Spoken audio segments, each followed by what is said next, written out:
সারা দেশে বেড়েছে শীতের তীব্রতা, ঘন কুয়াশা ও শীতল বাতাসে বিপর্যস্ত হয়ে পড়েছে জনজীবন।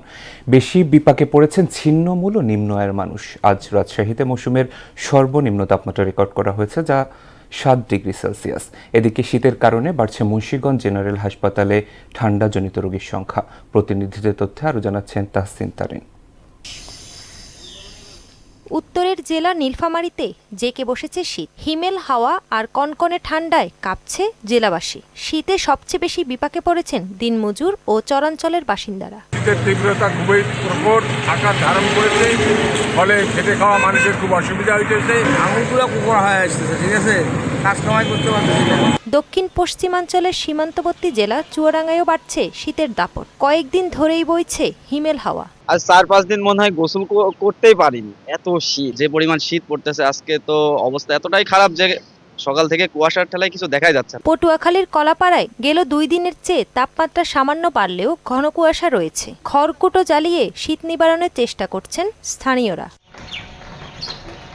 সিরাজগঞ্জের তীব্র শীতের দাপটে জনজীবন বিপর্যস্ত হয়ে পড়েছে। দিনভর সূর্যের দেখা মেলে না, কুয়াশাচ্ছন্ন আকাশ, এর সঙ্গে বইছে হিমেল বাতাস।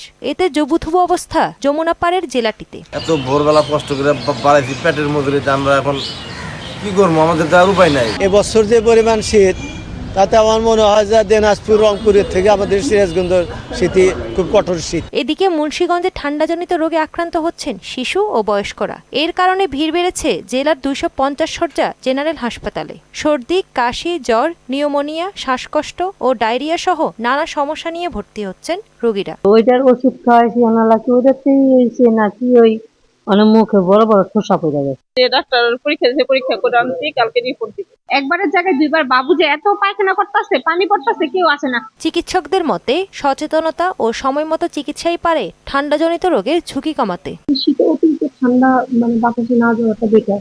আর এখন দেখা যাচ্ছে হাসপাতালে নিউমোনিয়া, ডায়রিয়া এই দুটো রোগী বেড়েছে। নিউমোনিয়া, ডায়রিয়ার জন্য আমাদের এখানে হাসপাতালে যথেষ্ট বেডও আছে।